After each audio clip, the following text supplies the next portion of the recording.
Hello everyone, welcome back to our YouTube channel the Kalakar classes. ये जो हमारा set number 3 का पार्ट नंबर 3 रहेगा, क्लास 12 ज्योग्राफी का question paper pre board exam 2025-26 का 11 तारीख को आपका ज्योग्राफी का आपका पेपर होने वाला है। उसके लिए एक बहुत ज्यादा मोस्ट इंपोर्टेंट क्वेश्चन पेपर है आपका, जिसमें से आपके लगभग लगभग सारे एमसी क्वेश्चन से लेकर के आपके 5 नंबर वाले से क्वेश्चन सारे सारे आएंगे आएंगे। ठीक है, कुल मिलाकर आपको मैं 3 से 4 क्वेश्चन पेपर कराने वाला हूँ। ठीक है, तो 4 क्वेश्चन पेपर में से आपका 100% तो नहीं बोल सकता, लगभग लगभग 95%। ठीक है, 95% आपका क्वेश्चन पेपर इसमें से बन के आएगा, 4 क्वेश्चन पेपर में से ही। ठीक है, तो आपको मैं करा रहा हूँ। इससे पहले मैंने 2 क्वेश्चन पेपर आपको मैंने करा दिए हैं, दोनों का लिंक आपको मैं इस वाली वीडियो के डिस्क्रिप्शन बॉक्स में दे दूंगा, फटाफट से जाकर के देख लेना। और इससे पहले के सेट नंबर 3 का पार्ट 2 मैंने इससे पहले मैंने 2 पार्ट्स मैंने बना दिए, part number 1 part number 2। Part 1 के अंदर मैंने सारे सारे एमसी क्वेश्चन कंप्लीट करा दिए हैं। पार्ट 2 के अंदर आपसे स्टूडेंट को मैंने आपके 3 नंबर वाले क्वेश्चन मैंने सारे कंप्लीट करा दिए हैं, उनको भी देख लेना। आज के इस पार्ट 3 के अंदर आपको मैं सारे 5 नंबर वाले कुछ क्वेश्चन हमारे बच गए थे, उसको कंप्लीट कराने वाला हूँ। एंड मैप को कंप्लीट कराने वाला हूँ आपके इस वाले सेट 3 के अंदर में। ठीक है, और पार्ट्स को हम क्या करें, क्वेश्चन पेपर को छोटे छोटे पार्ट में पढ़ रहे हैं, जिससे कि हमारे को पढ़ने भी मजा आए और समझ में भी बढ़िया तरीके से आए। ठीक है, तो अपनी क्लास को हम शुरू करते हैं। और इससे पहले और आपके थोड़ा सा क्वेश्चन पेपर के बारे में और कुछ बता दूं मैं। जो मैं 4 क्वेश्चन पेपर आपको मैं करा रहा हूँ, वह इसके अंदर में जितने भी क्वेश्चन हैं आपके वेरी वेरी मोस्ट इंपोर्टेंट है, पीवीएससी में आए हुए हैं और बार बार रिपीटेड क्वेश्चन होते हैं। लगभग लगभग 7 ईयर्स के क्वेश्चन इसके अंदर में से आएंगे।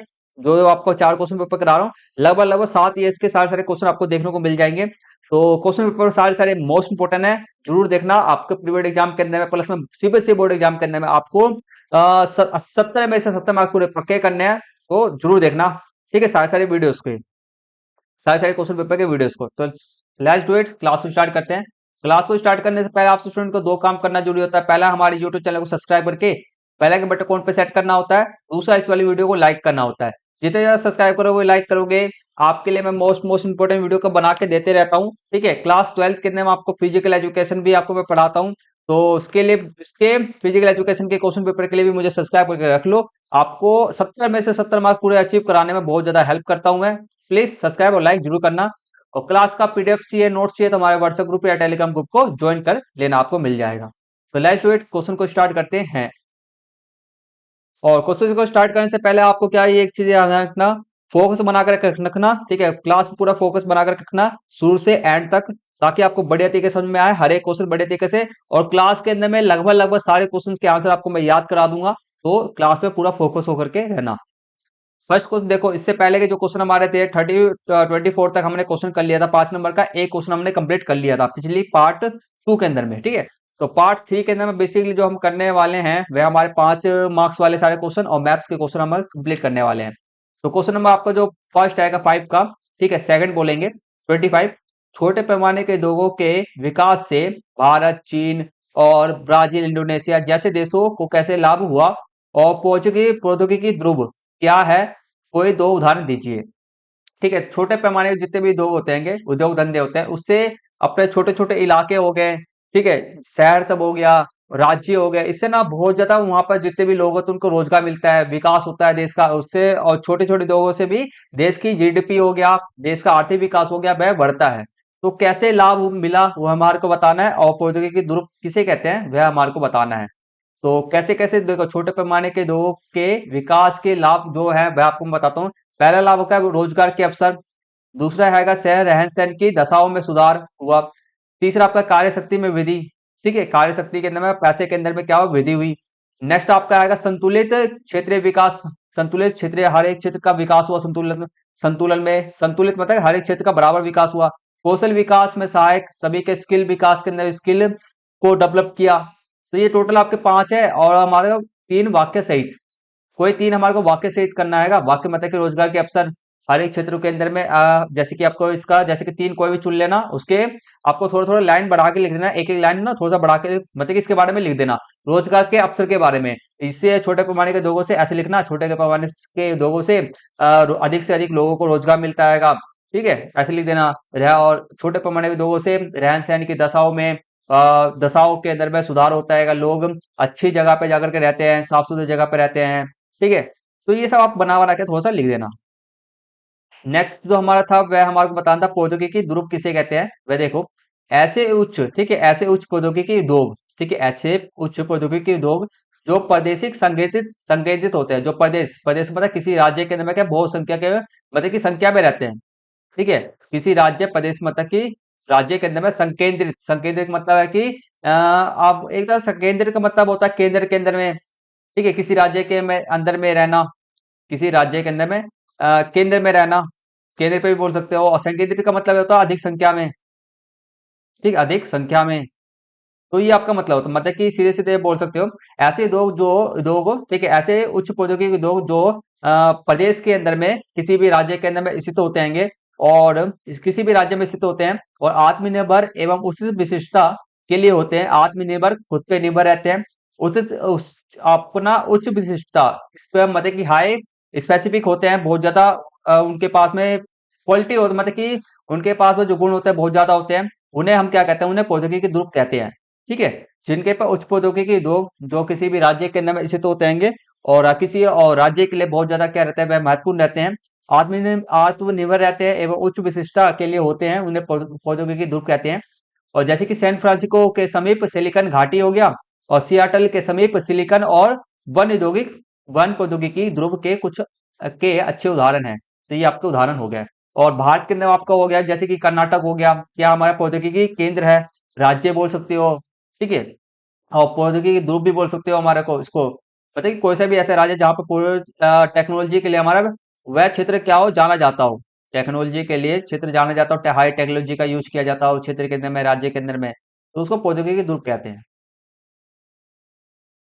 नेक्स्ट क्वेश्चन हमारा अथवा वाला है, देखो, उद्योग की स्थिति को प्रभावित करने वाले किन्हीं 5 कारकों का उदाहरण सहित हमारे को वर्णन वर्णन करना है, ठीक है। उद्योगों की स्थिति को, सबको पता है उद्योगों की स्थिति को प्रभावित करने वाले उद्योग, मतलब किसी भी उद्योग को हम स्थापित करते हैं तो उसके उद्योग को स्थापित करने में बहुत सारे कारकों, बहुत सारी चीजों का, बहुत सारे जो विषय होते हैं, टॉपिक्स होते हैं जिनका हमारे को ध्यान रख करके हम किसी भी उद्योग को स्थापित करते हैं, तो उनके 5 कारकों को हमारे को उदाहरण सहित समझाना है। चलो समझाते हैं।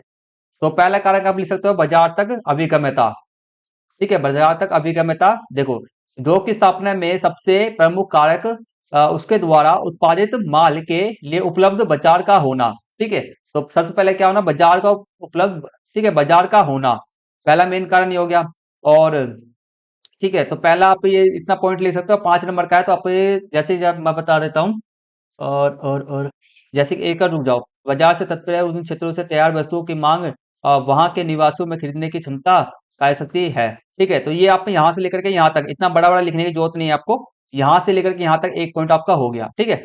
तो बाजार, अब यहाँ से पढ़ लो, बाजार से तात्पर्य उस क्षेत्र में तैयार वस्तुओं की मांग, ठीक है, क्षेत्र के अंदर तैयार वस्तु की मांग भी होना चाहिए और वहां के निवासियों को खरीदने की क्षमता, और जो हम जो प्रोडक्ट को उत्पाद कर रहे हैं उसको खरीदने की क्षमता भी होनी चाहिए निवासियों के अंदर में, ठीक है। तो ये चीज है। तो पहला हमारा होगा बाजार तक अभिगम्यता, ठीक है, बाजार वहां पर होना जरूरी है पहला, ठीक है। नेक्स्ट आपका है कच्चे माल की प्राप्ति तक अभिगम्यता, उद्योग के लिए कच्चा माल अपेक्षाकृत सस्ता और सरलता से परिवहन योग्य होना चाहिए, ठीक है। भारी वजन और सस्ते मूल्य और वजन घटने वाले पदार्थों पर आधारित उद्योग कच्चे माल के समीप के स्रोत स्थल के समीप स्थित है, जैसे कि हमारे हो गए इस्पात, चीनी, सीमेंट उद्योग, ठीक है। और ये सब तो यहां से लेकर के यहाँ तक आप लिख देना, एक पॉइंट आपका ये हो गया, ठीक है। तो कच्चे माल के मतलब कि वो आप कच्चे माल का जैसे कि जो भी उद्योग होते हैं कच्चे माल के समीप में ही आसपास में स्थित किए जाते हैं, ताकि वहां का कच्चे माल ना जल्दी से आसानी से उपलब्ध हो जाए, परिवहन के अंदर में ज्यादा लागत ना लगे, उनका सरलता से मिल जाए। नेक्स्ट आप लिखो श्रम आपूर्ति तक अभिगम्यता। अब देखो उद्योग धंधे आप करते हैं तो उद्योग को चलाने के लोग भी तो चाहिए, तो उद्योगों की अवस्थिति में एक श्रम एक प्रमुख कारक है। बढ़ते हुए यांत्रिकीकरण और स्वचालन औद्योगिक प्रक्रिया के लचीलेपन ने उद्योगों में श्रमिकों पर निर्भरता को कम कर दिया है, फिर भी कुछ प्रकार के उद्योगों में अब भी कुशल श्रमिकों की आवश्यकता होती है। तो यहां से लेकर के यहां तक लिखना है। नेक्स्ट क्वेश्चन लिखोगे आप, नेक्स्ट लिखोगे शक्ति के साधनों तक अभिगम्यता, शक्ति के साधन जैसे कि हमारे हो गया है विद्युत ऊर्जा, विद्युत हो गया, ये सब वह उद्योग जिनमें अधिक शक्ति की आवश्यकता होती है, अधिक शक्ति मतलब कि विद्युत, ठीक है, इलेक्ट्रिसिटी, वह ऊर्जा के स्रोतों के समीप लगाए जाते हैं, जैसे कि एल्यूमिनियम उद्योग हो गया। यहां से लेकर के यहां तक एक आप लिख दोगे बस, ठीक है, एक पॉइंट यहां से हो जाएगा। नेक्स्ट पॉइंट आप लिख सकते हो परिवहन एवं संचार की सुविधाओं तक अभिगम्यता, कच्चे माल को कारखाने तक लाने के लिए और परिवहन सामग्री को बाजार तक पहुंचाने के लिए तीव्र सक्षम परिवहन सुविधाएं औद्योगिक, ठीक है, औद्योगिक विकास के लिए अत्यंत आवश्यक हैं। तो यहाँ से लेकर के यहाँ तक पॉइंट लिख दोगे तो हो गया। 5 पॉइंट आपका ऐसे ऐसे लिख देना, जरूरी नहीं है इतना पैराग्राफ लिखा पड़ा, हम पैराग्राफ को लिखेंगे, पैराग्राफ लिखने की जरूरत नहीं है, जैसे जैसे मैंने बताया वैसे वैसे पॉइंट लिखना पूरा मिल जाएगा। सरकारी नीतियां भी चाहिए होती है, ठीक है, धूप को स्थापित करने के लिए सरकारी नीतियां भी चाहिए होती है। तो ये सब कारण है हमारे धूप को स्थापित करने में, ये सब प्रमुख कारण होते हैं। नेक्स्ट क्वेश्चन हमारा आएगा, नगरीय झुग्गी झोपड़ियों के निवासियों को किन समस्या का सामना करना पड़ता है, स्पष्ट कीजिए। ये समस्या उनके जीवन की गुणवत्ता को कैसे प्रभावित करते हैं, हमारे को बताना है। चलो करते हैं। तो समस्या की बात की जाए तो पहला हमारा क्या है, जीर्ण शीर्ण मकान। जीर्ण शीर्ण मकान मतलब छोटे छोटे मकान होते हैं, झोपड़ी टाइप के मकान होते हैं ये सब। दूसरा आपका हैगा स्वास्थ्य की निम्न सुविधाएं, स्वास्थ्य की सुविधाएं नहीं होती है। खुली हवा का अभाव, खुली हवा मतलब कि यहाँ पर प्रदूषित हवा मिलता है। पेय जल, पीने का पानी साफ नहीं होता है। प्रकाश हो गया, रोशनी पूरा नहीं मिलता। शौचालय सुविधा हो, ठीक है, शौचालय टॉयलेट भी नहीं होता है। जैसे आधारभूत आवश्यक चीजों का अभाव पाया जाता है वहां पर। खुले में शौच, आने में तो जल निकास व्यवस्था, ठीक है, नालियां वालियां भी कुछ नहीं होती है। भीड़ वाली वाली सड़कड़ी सड़कें, वहां पर सड़के की भी अभाव होता है। स्वास्थ्य और सामाजिक समस्या भी होती है। तो कोई भी आपको क्या लिख देना, कोई भी आप 3 पॉइंट आप लिखवा याद कर लेना, ठीक है। इसको तो आप खुद भी बना करके लिख सकते हो। प्रभाव बताते हैं इससे इन सब का लोगों के जीवन पर क्या प्रभाव पड़ता है। ये लोग अल्प पोषित होते हैं, उनके पोषण बिल्कुल नहीं मिल पाएगा, कम पोषण होता है, पोषित नहीं हो पाते हैं, उनको पोषण कम मिलता है, खाना पानी कम मिलता है, और इन्हें विभिन्न रोगों बीमारियों की संभावना बनी रहती है। नेक्स्ट आप लिख सकते हो, ये लोग बच्चों के लिए उचित शिक्षा का खर्च भी वहन नहीं कर पा सकते हैं, और जिसके कारण गद्दी गद्दी बस्तियों के निवासियों के बच्चे स्कूली शिक्षा से वंचित रह जाते हैं। ठीक है, तो कोई भी 3 पॉइंट है, कोई भी 2 पॉइंट यहाँ पर याद करके लिख देना। आसान आसान पॉइंट है, ज्यादा मुश्किल पॉइंट बिल्कुल भी नहीं है, ठीक है। नेक्स्ट क्वेश्चन हमारा है इसका अथवा वाला क्वेश्चन देखो। ध्वनि प्रदूषण स्थान विशिष्ट होते हुए भी एक गंभीर समस्या बनकर उभरा है। ठीक है, ध्वनि प्रदूषण वाला जो स्थान होता है, ठीक है, क्या होता है, वह विशिष्ट होता है। ठीक है, विशिष्ट का मतलब है कि वहां पर जो जो भी स्थान होता है वो किसी न किसी चीज का वहां पर ना उत्पादन किया जाता है, किसी न किसी चीज का उत्पादन किया जाता है, वस्तु का उत्पादन किया जाता है, तो वह विशिष्ट है, ठीक है, महत्वपूर्ण है। फिर भी ये वहां पर ना एक गंभीर समस्या बनकर के उभरा है। जो ध्वनि प्रदूषण वाला जो स्थान आएगा वह एक समस्या बनकर, गंभीर समस्या बनकर के उभर रहा है। तो इस कथन का विवेचना हमारे को करना है। ठीक है, जगह विशिष्ट है बट वहां पर समस्या प्रदूषण, ध्वनि प्रदूषण वाला स्थान एक जो गंभीर समस्या हमारा बनकर के उभरा है। ठीक है, तो देखो इसका हैगा। तो पहला आप लिख सकते हो, पॉइंट लिख सकते हो 5 नंबर का, 5 कम से कम 5 पॉइंट लिखना जरूरी है। ठीक है, तो 6 7 कम से कम 6 पॉइंट तो याद करके चलना हर एक का ही। ठीक है, 5 नंबर में 6 पॉइंट याद करके रखना। एक पॉइंट भूल भी गए तो 5 पॉइंट कम से कम याद तो रहेगा ना। तो पहला आप लिख सकते हो, विभिन्न स्रोतों से उत्पन्न ध्वनि का मानव की सहनीय सीमा से अधिक तथा असहज होने की ध्वनि होने ही ध्वनि प्रदूषण है। ठीक है, तो इतना लिख दोगे आप, जैसे कि विभिन्न स्रोतों से उत्पन्न ध्वनि का मानव की सहनीय सीमा से, सहनीय मतलब कि सहन नहीं कर पाओगे, ठीक है, सहन नहीं कर पाना से अधिक तथा असहज होने की ध्वनि, ठीक है, ही होना ही ध्वनि प्रदूषण है। भारत के कई बड़े शहरों महानगरों में ध्वनि प्रदूषण बहुत खतरनाक है। पहला पॉइंट आप लिख सकते हो। दूसरा पॉइंट आप लिख सकते हो, ध्वनि प्रदूषण की तीव्रता प्रदूषण के स्रोतों जैसे कि हमारा औद्योगिक क्षेत्र हो गया, परिवहन मार्ग हो गया, हवाई अड्डे हो गया इत्यादि, मुख्य मार्ग से दूर कम होती है, मुख्य मार्ग से दूर कम होती जाती है। जैसे दूर कम मुख्य मार्ग से दूर कम होती जाती है। तो ध्वनि पर इसको हटाओ, इसको इत्यादि, यहाँ पर इत्यादि रहने दो, इसको हटा दो। जैसे कि हमारे समुद्री यातायात में शोर की तीव्रता माल को चढ़ाते व उतारने का निपटारण करने वाले पतन तक अधिक सीमित रहती है। तो और एक चीज रुक जाओ,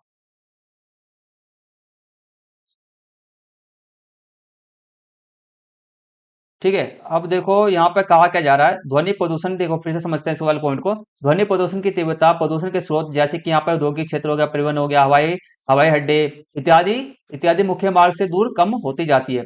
अब देखो मुख्य मार्ग से दूर कम होती जाती है, यहाँ पर जैसे कि मुख्य मार्ग मतलब कि यहाँ से औद्योगिक क्षेत्र में, परिवहन क्षेत्र में, परिवहन मार्ग पर, हवाई अड्डे पे, जो यहाँ पर प्रदूषण, वहां पर क्या है, ध्वनि प्रदूषण रहता है। बाकी इससे दूर कम होती जाती है। दूर कम होते मतलब कि दूर जाते जाओगे इससे तो कम होती जाएगी। ठीक है, ऐसा बोला जा रहा है। और जैसे जैसे कि हमारे समुद्री यातायात में शोर की तीव्रता माल को चढ़ाने व उतारने का निपटारण करने वाले करने वाले पतन तक अधिक सीमित रहती है। तो शोर शोर वहीं तक सीमित रहता है, वहीं तक रहता है, शोर ध्वनि प्रदूषण वहीं तक रहता है यहाँ पर। वहां पर ये सब गतिविधि किया जाता है, जैसे कि समुद्री समुद्री यातायात से सामानों को उतारना चढ़ाना वहीं तक होता है। ठीक है, ये भी पॉइंट लिख सकते हो। नेक्स्ट पॉइंट आप लिख सकते हो, विभिन्न प्रकार के प्रौद्योगिकीय अन्वेष ठीक है, प्रौद्योगिकीय अन्वेषण के चलते हाल ही के वर्षों से यह एक गंभीर समस्या बनकर के उभरा है। अब हम क्या करें, प्रौद्योगिकी टेक्नोलॉजी के आविष्कार के लिए हम अधिक से अधिक रिसर्च करते हैं, प्रयोग करते हैं। ठीक है, तो इसके कारण ध्वनि प्रदूषण उत्पन्न होता है। चौथा पॉइंट आप लिख सकते हो, गंभीर ध्वनि प्रदूषण के प्रमुख स्रोत विविध उद्योग हो गया, मशीनीकृत निर्माण, तोड़ फोड़ कार्य, स्वचालित मोटर वाहन और वायुयान इत्यादि ये सब हैं। तो फिफ्थ पॉइंट आप लिख सकते हो, ध्वनि भी ठीक है, उद्योग भी ध्वनि प्रदूषण का कारण है, जिसमें उद्योग के आधार पर तीव्रता भिन्न होती है। अब उद्योग के आधार पर मतलब कि छोटा उद्योग है, बड़ा उद्योग है, तो दोनों में अंतर है ध्वनि का, तो भिन्न भिन्न होती है। छठा पॉइंट आप ले सकते हो। तो ये टोटल हमारे 6 से 8 पॉइंट है, जो भी कोई भी बेस्ट 5 पॉइंट, कम से कम 6 पॉइंट कम से कम याद कर लेना। ठीक है, और याद करने का मैं ये मतलब ये नहीं कि खाली समझो और अपने आप से समझो, याद हो जाएगा। 2 से समझो और 2 से 3 बार रिवीजन करो, अपने आप से याद हो जाएगा। किसी भी क्वेश्चन के आंसर को याद करने के ये नहीं कि दिमाग लगाओ, याद करना, ऐसा मत करो। एक बार पढ़ो, 2 से 3 बार रिवीजन मारो, अपने आप से हो जाएगा। सॉरी, नेक्स्ट क्वेश्चन आएगा। देखो, नेक्स्ट क्वेश्चन हमारा 27 आएगा। हमारे को क्या कहा जा रहा है, देखो ये अपना भारत का निर्यात देखो, भारत के निर्यात संगठन 2015 और 22 को दर्शाने वाले तालिका का अध्ययन करे। इसको तालिका अध्ययन करना है और उस पर आधारित प्रश्न को उत्तर देना है। ठीक है, देखो 15-16 हो गया, 15-16 से लेकर 22 तक का हमारे को जो निर्यात हैगा, निर्यात किया जाएगा, निर्यात संगठन का हमारे को बताना हैगा, इस सबका अध्ययन करके। ठीक है, तो भारत का निर्यात संगठन प्रतिरूप 2015-16 के बाद कैसे विकसित हुआ और इसके प्रमुख चार ठीक है परिवर्तनों पर प्रकाश डाले। निर्यात का मतलब समझते हो ना, निर्यात का मतलब है वस्तुओं को देना, वस्तुओं को भेजना। ठीक है, अपने देश से वस्तुओं को दूसरे देश में भेजना। ठीक है, तो ये निर्यात होता है। तो हमारे का निर्यात का कैसे कैसे विकास हुआ, किन किन वस्तुओं का विकास हुआ, किन किन वस्तुओं का विकास नहीं हुआ। ठीक है, तो ये हमारे को इसमें ये क्वेश्चन के अंदर में ये सब हमारे को बताना है। ठीक है, तो बस इसी पैराग्राफ के अनुसार पे ही हमारे को इसका आंसर हमारे को लिखना है। ठीक है, तो आप लिखोगे, जिन जिन वस्तुओं का विकास हो रहा है, एक सेकंड रुक जाना। ठीक है, जिन जिन वस्तुओं का विकास हो रहा है का मतलब इसके पैराग्राफ टेबल दे रखा है, उसके आधार पे हमारे को आंसर लिखना है बस। ठीक है, चलो, तो ये ही लिखा हुआ है। जैसे कि आपको मैं समझा देता हूँ, भारत के अंतर्राष्ट्रीय व्यापार में वस्तुओं के संगठकों में समय के साथ निम्न बदलाव आए। ठीक है, तो इसको लिखो ना लिखो, कोई दिक्कत वाली बात नहीं है। पहला पॉइंट आप लिख सकते हो, निर्यात में कृषि और समवर्गीय उत्पाद विनिर्माण वस्तुओं की हिस्सेदारी में कमी आई। पहला पॉइंट इस टेबल के अनुसार ही हमारे को लिखना है, सारे सारे ये पॉइंट है टेबल के अनुसार ही देख करके लिखा हुआ है। पेट्रोलियम हो गया एवं परिष्कृत उत्पाद और अन्य वस्तुओं की हिस्सेदारी में वृद्धि हुई। 2015-16 से 2021-22 तक के वर्षों में अयस्क और खनिजों की हिस्सेदारी काफी हद तक स्थिर रही। पारंपरिक वस्तुओं में गिरावट मुख्यतः कड़ी अंतरराष्ट्रीय प्रतिस्पर्धा के कारण है। तो ये सब पॉइंट आप लिख सकते हो, कोई भी 5 पॉइंट इसी टेबल से आएगा, इसको याद करने की जरूरत नहीं है, बस इसी टेबल से लिखा हुआ है। ठीक है, नेक्स्ट क्वेश्चन करते हैं। नेक्स्ट क्वेश्चन हमारा 28 है, समन्वित जनजातीय विकास परियोजना ठीक है के तहत भरमौर जनजातीय क्षेत्र के लिए एक विकास योजना तैयार करना है, जिससे क्षेत्र की जलवायु परिस्थितियों, सामाजिक आर्थिक चुनौतियों और सतत विकास की संभावनाओं पर विचार करते हुए शिक्षा, कृषि शिक्षा, आजीविका के अवसरों में सुधार पर ध्यान केंद्रित किया जा सके। तो हमारे को कैसे कैसे हमारे जो समन्वित जनजातीय विकास जो हमारा जो भरमौर जनजातीय क्षेत्र था हमारा, वहां पर समन्वित जनजातीय विकास परियोजना हमारे को बनाना है। ठीक है, इस वहां पर ये सारी सारी समस्या हमारे को है, वहां पर सारी समस्या है। ठीक है, और ये सब हमारे को करना है, सुधार करना है। तो कैसे हमें हमारे को योजना तैयार करना है, चलो योजना तैयार करते हैं। तो हमारे को सीधे इसका आंसर जैसे कि क्वेश्चन में आपसे डायरेक्ट पूछा भी जा सकता है, समन्वित जनजातीय विकास परियोजना के उद्देश्य क्या थे, आपको क्वेश्चन भी पूछा जा सकता है आपका डायरेक्ट। तो ये सारे थे। तो चलो देखो, पहला आपका इसका पॉइंट आप लिख सकते हो इसके अंदर में। ठीक है, इसके अंदर में देखो क्वेश्चन के अंदर में आपका तो इस प्रकार से पूछा गया है, हमारी योजना तैयार करना है। आप क्वेश्चन में एक और तरीके से पूछा जा सकता है, समन्वित जनजातीय विकास परियोजना क्या है और इससे भरमौर जनजातीय क्षेत्र के लोगों में क्या क्या सुधार देखने को मिला, वहां के वहां के जगहों पर क्या सुधार देखने को मिला। तो ये सब हमारे को इसके डिटेल के बारे में बताना भी पड़ सकता है। इस प्रकार से भी क्वेश्चन आपका बन सकता है आपके एग्जाम के अंदर में। तो समन्वित जनजातीय विकास योजना के उद्देश्य क्या क्या कहते हैं? पहला, इस क्षेत्र विकास योजना का उद्देश्य गद्दियों के जीवन स्तर में सुधार करना था। भरमौर दूसरा, भरमौर तथा हिमाचल प्रदेश के अन्य भागों के बीच विकास के स्तर में अंतर को कम करना था। दूसरा, तीसरा, परिवहन और संचार, कृषि और इससे संबंधित क्रियाओं, सामाजिक व सामुदायिक देश सेवाओं के विकास को सर्वाधिक प्राथमिकता दी जाए। ठीक है, परिवहन हो गया, संचार हो गया, ठीक है, इससे संबंधित क्रियाओं, सामाजिक व सामुदायिक देश सेवाओं, ठीक है, सामुदायिक हो गया, सेवा, समाज के नाम में सेवाएं देना, सामुदायिक सेवाएं देना, उनका विकास करना, सामाजिक विकास करना। तो के विकास, ठीक है, के विकास को सर्वाधिक प्राथमिकता दी जाए। तीसरा आप लिख सकते हो विद्यालय, जन स्वास्थ्य सुविधाएं, पेयजल, सड़कों, संचार और विद्युत के रूप में अवसंरचना का विकास करना, इंफ्रास्ट्रक्चर का विकास करना, ये सब। कृषि का आधुनिकीकरण करना, साक्षरता दर में तेजी से वृद्धि का हो, लिंग अनुपात में सुधार हो, बाल विवाह में कमी हो, तो ये सब उसका विकास करना था। हमारा भरमौर जनजातीय जो विकास परियोजना था, इसका ये सब उद्देश्य था। गद्दियों के जीवन के अंदर पूरा भरमौर जनजातीय क्षेत्र के अंदर जो भी समस्या है उसका पूरा जड़ से हटा देना। ठीक है, नेक्स्ट क्वेश्चन इसका अथवा वाला क्वेश्चन है हमारा, इंदिरा गांधी कमान क्षेत्र। आशा करता हूँ आप स्टूडेंट को पहले नेक्स्ट क्वेश्चन करने से पहले आपको एक पूछ लेता हूँ। आशा करता हूँ स्टूडेंट को हर एक क्वेश्चन बड़े तरीके से समझ में आ रहा होगा, किसी प्रकार का कोई भी दिक्कत परेशानी आपको नहीं होगा। ठीक है, तो कोई भी दिक्कत परेशानी कुछ भी हो तो कमेंट से पूछ लेना, सारे डाउट्स को मैं क्लियर कर दूंगा आपके। तो आशा करता हूँ नहीं होगा। नेक्स्ट क्वेश्चन करते हैं अब हम। अथवा वाला क्वेश्चन हमारा, इंदिरा गांधी नहर कमान क्षेत्र के विकास के कारण, ठीक है, वहां के भौतिक परिवहन का निम्नीकरण हुआ। अब इंदिरा गांधी कमान क्षेत्र का विकास हुआ के कारण वहां के भौतिक परिवहन का निम्नीकरण हुआ, वहां के भौतिक परिवहन का एकदम पूरा बढ़िया तरीके से बेकार हो गया, खराब हो गया। और इसके कमान क्षेत्र में पारिस्थितिक संतुलन को पुनः स्थापित करने के लिए 5 उपाय हमारे को बताना है। ठीक है, आप लोग देख रहे हो वहां पर कमान क्षेत्र में पानी पानी बहुत ज्यादा हो गया था, जिसके कारण वहां की जो मिट्टी विट्टी थी सारा खराब हो गया था, कृषि योग्य भूमि भी नहीं रह पाया था। तो इस सब सुधार के लिए हमारे को बताना है। तो पहला आप लिख सकते हो, पॉइंट लिख सकते हो, कमान क्षेत्र में जल प्रबंधन नीति कठोरता से कार्यान्वयन करना। ठीक है, तो जल प्रबंधन जो नीति है उसका कठोरता से इसको पालन करना, पहला आपको उपाय है। दूसरा उपाय आएगा, इस क्षेत्र के सस्य प्रतिरूप में समानता, जल सस्य प्रतिरूप। ठीक है, समझो, अभी समझाऊंगा। जल सघन फसलों को नहीं बोया जाना चाहिए, मतलब कि सस्य प्रतिरूप में समानता। सस्य मतलब कि क्या बोलता है, ठंडी का मौसम होता है क्षेत्र में, सस्य मतलब ठंडे क्षेत्र के अंदर में जैसे कि जल सघन, सस्य मतलब कि सस्य प्रतिरूप में समानता, जल सघन फसलों को नहीं बोना चाहिए। सस्य से सस्य मतलब ये ठंडी वाला होता है, ठंडी के इलाके में वर्षा।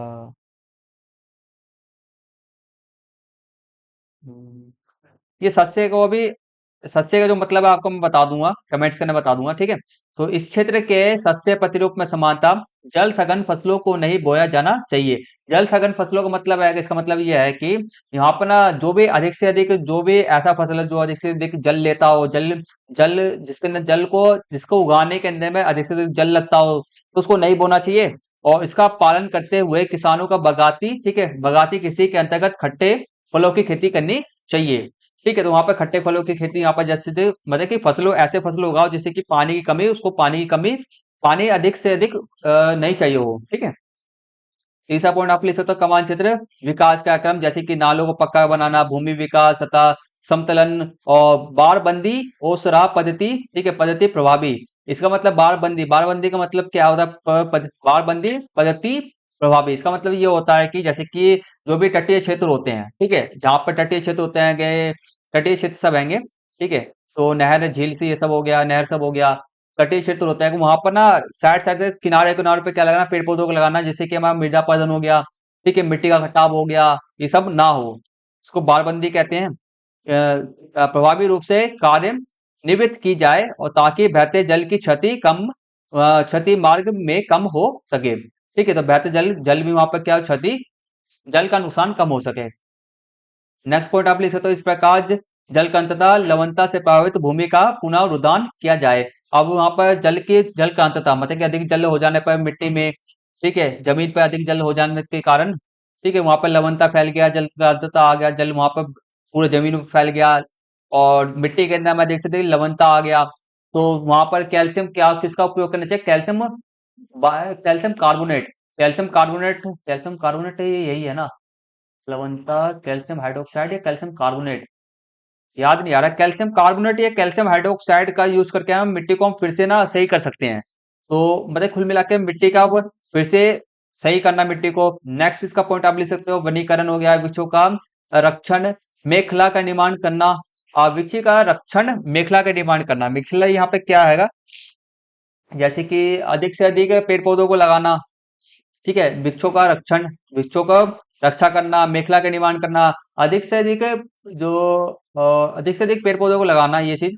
और चारागाह विकास, जो इस क्षेत्र का परितंत्र विकास के लिए अति आवश्यक है। तो ये टोटल आपके कितने, 5 पॉइंट हैं, ठीक है। और भी पॉइंट आप लिख सकते हो खुद से भी बना करके, 5 पॉइंट से ये है इसके आंसर है, ठीक है। तो कमान क्षेत्र को, इंदिरा गांधी कमान क्षेत्र को कैसे हम बढ़िया फिर से बेहतर बना सकते हैंगे, तो इसके 5 पॉइंट्स आपके ये थे। तो आशा करता हूँ स्टूडेंट को सारे सारे यहाँ पर 5 नंबर वाले सारे क्वेश्चन कंप्लीट हो गए होंगे, ठीक है। इससे आगे के जो क्वेश्चन हमारा है 29 और 30 क्वेश्चन जो हमारा हैगा, वह हमारे मैप वाले हैं। और मैप का क्वेश्चन आपका 10 मार्क्स का आपका आएगा आपके एग्जाम के अंदर में। और आपका 10 में से 10 मार्क्स पूरे आपके पक्के हो जाएं, 10 मार्क्स पूरे पक्के हो जाएं आपके, उसके लिए मैंने आपके लिए 2 वीडियो मैंने बनाए हैं।